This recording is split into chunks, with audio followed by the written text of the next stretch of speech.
आप सब पर सलामती हो। शकील बदायूनी का लिखा हुआ है, जुनू से गुजरने को जी चाहता है, हंसी जब्त करने को जी चाहता है।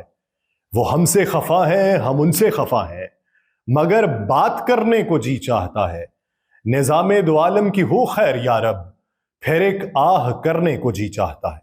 नाज़रीन, मैं हूं यासिर रशीद और आप वीलॉग देख रहे हैं। नाज़रीन, पाकिस्तान की मौजूदा सियासत जिसके अंदर हुकूमत बनती हुई दिखाई नहीं दे रही, लेकिन मुस्तकबिल करीब के अंदर बहुत से खदशात जन्म ले रहे हैं।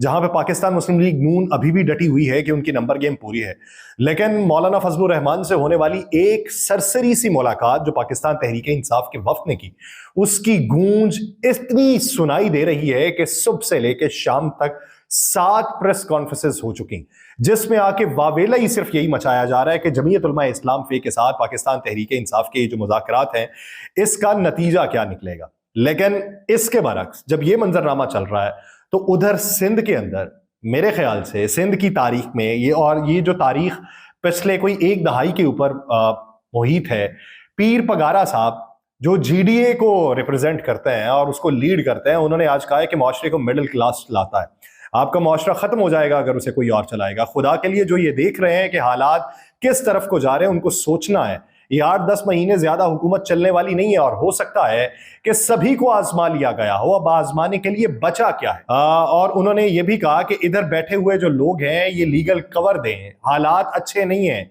मेरे दोस्तों ने मुझे कहा है कि जब हम बायकॉट करेंगे इलेक्शन के अंदर, तो मैंने कहा कि नहीं, बिल्कुल लड़ेंगे। अगर नहीं लड़ते तो इलेक्शन तो हम कैसे इन लोगों को एक्सपोज कर सकते हैं।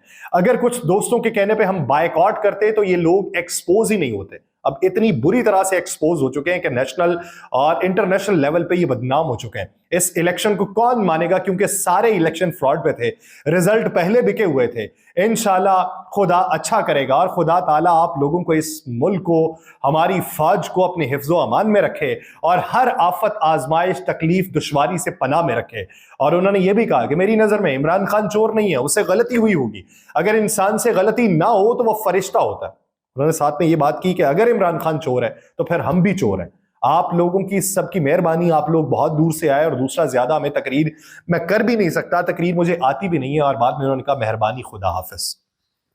सिंध की तारीख में अगर इन लोगों की तादाद का अंदाजा लगाएं कि कितने लोग धरने के ऊपर मौजूद हैं, ग्रैंड डेमोक्रेटिक अलायंस के अंदर जितनी भी जमातें हैं, वो जमातें जमीयत उलमा इस्लाम फे, जमात इस्लामी पाकिस्तान, पाकिस्तान तहरीक इंसाफ, ये सब मिलके जो है ये एहतजाज कर रहे हैं। और कमोबेश 1 लाख के करीब का मजमा है ये जिन्होंने आज धरना दिया।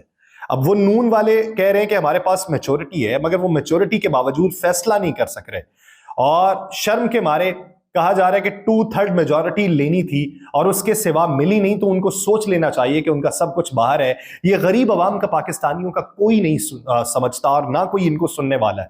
अगर अब भी होश के नाखून ना लिए गए तो कितने घर उजाड़ोगे और कितने घर उजाड़ चुके हो। अब तक गलत फैसलों से वक्त आ चुका है कि सही फैसला कर लिया जाए, लेकिन हमें वो वक्त देखना पड़ सकता है जो हम नहीं दिखाना चाह रहे, हम खुद भी नहीं देखना चाह रहे।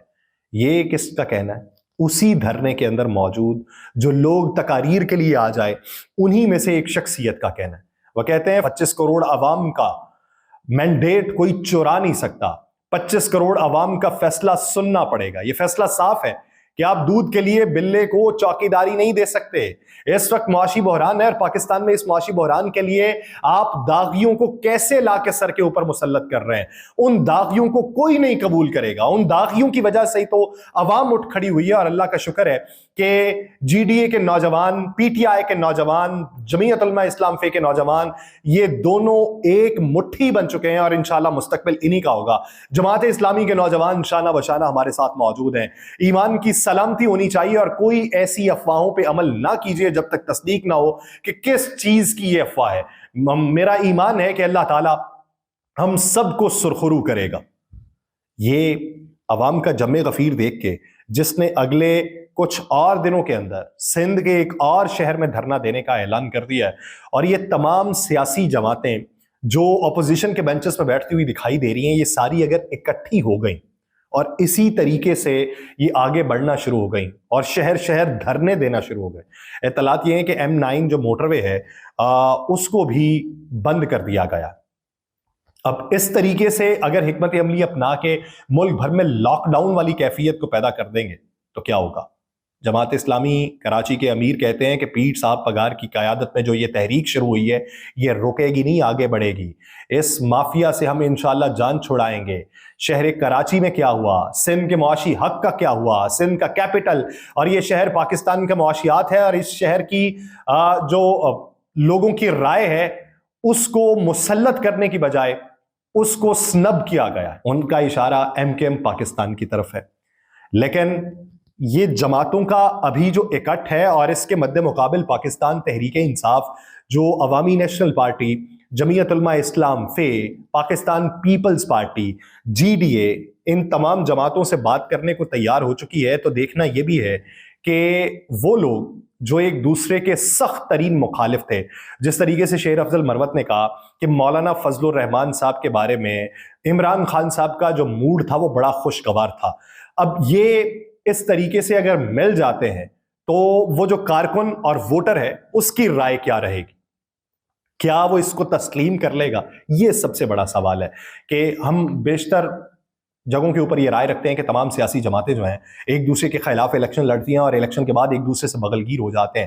کیا اس پورے نظام میں صرف پاکستان مسلم لیگ نون کو ہی ایسی جماعت سمجھا جا رہا ہے کہ اس کے مد مقابل الائنس بنایا جا سکتا ہے جس طریقے سے پاکستان تحریک انصاف کے مد مقابل تمام جماعتوں نے بنایا تھا؟ تو کیا Pakistan Muslim league Noon P T I والی سطح پہ پہنچ چکی ہے یا معاملہ کچھ اور نکلے گا؟ اور اس بارے میں کیا یہ نیریٹو وہ کارکن بائے کریں گے جن کارکنوں نے آزاد امیدواروں کو ووٹ دیے تھے، جن کارکنوں نے ایک نظریات کی بنیاد کے اوپر ووٹ دیے تھے؟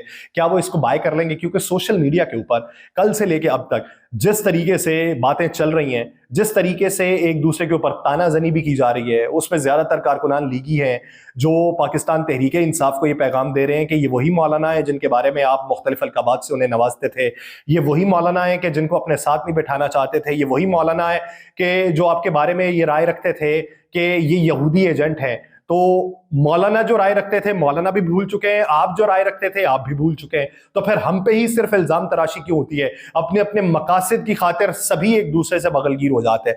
اب اس ضمن کے اندر وہ پاکستان تحریک انصاف کا کارکن یا وہ ووٹر جس نے آزاد امیدوار کو ووٹ دیا تھا یا ان تمام سیاسی جماعتوں کے مد مخالف ووٹ دیا تھا، وہ اس وقت کس سطح پہ کھڑا ہے؟ وہ کیا سوچتا ہے؟ آنے والے دنوں میں حکمت عملی وہ کیا اپنانا چاہتا ہے؟ کیا وہ اس ساری چیزوں سے مطمئن ہے جو اس وقت اقدامات ہو رہے ہیں؟ کیا اسے لگتا ہے کہ اسی سے بہتری کا راستہ نکل سکتا ہے، یا پھر وہ اپنی سوچ کچھ اور رکھتا ہے؟ اگر تو یہ تمام جماعتیں اپنے ووٹرز کی رائے کو لے کے، اپنے ووٹرز کی خواہشات کو لے کے مستقبل کا فیصلہ کریں تو تسلیم کرنا چاہیے کہ ایک بہتی ہوا میں سبھی کا فیصلہ ایک سا ہے. لیکن اگر ان کا فیصلہ نہیں ہے اور اپنے تئیں یہ فیصلہ کیا جا رہا ہے تو پھر اس کے ثمرات بھگتنا پڑیں گے، سبھی کو بھگتنا پڑیں گے. لیکن اب تک کی اطلاعات کے مطابق نمبر گیم کسی کی بھی پوری نہیں ہو رہی، اور یہ مخمصے کی کیفیت جو پاکستان میں اس وقت جنم لے چکی ہے، اس کے ثمرات کس طریقے کو دیکھنے کو ملیں گے؟ 3 یا 4 تاریخ کو وزیر اعظم کا انتخاب ہونا ہے، لیکن ابھی تک کی صورتحال کے مطابق کوئی بھی نمبر گیم پوری ہونے کا دعوے دار نہیں ہے. جتنے بھی حلقوں کے نتائج روکے گئے ہیں یا جتنے حلقوں کے اوپر ابھی بات چیت چل رہی ہے اس کا بھی منظرنامہ بھی کلیئر نہیں ہے. تو کیا ان کے نتائج سے پہلے یہ ساری چیزیں ہو جائیں گی؟ کیونکہ ایک طرف تو ایک حلقے کے اندر کچھ پولنگ اسٹیشنز کے ووٹنگ کے لیے عمل کو دوبارہ دہرایا جانا تھا اور اس سے پہلے سٹے دے دیا گیا، لیکن سٹے سے پہلے صورتحال یہ آئی، ابھی اس کے اوپر محفوظ فیصلہ ہے جو سنایا جانا ہے، لیکن محفوظ فیصلے سے پہلے وہاں پر بھی ووٹنگ ہو چکی ہے. تو مستقبل میں یہ ساری صورتحال کیا ہوگی کہ عدالتوں کی طرف رجوع کرنا پڑے گا، عدالت کے احکامات کو ماننا پڑے گا، الیکشن کمیشن کو ماننا پڑے گا، یا ان لوگوں کی نمبر گیم کو ماننا پڑے گا، یا زبانی دعوے ماننا پڑیں گے؟ ہمیں ایک قانون دکھائی نہیں دے رہا. ہر کسی کے پاس اپنی اپنی تشریح ہے. ایک مستند تشریح کب آئے گی اس کے لیے وقت کا انتظار ہے. مجھے دیجیے اجازت، اللہ کے بعد.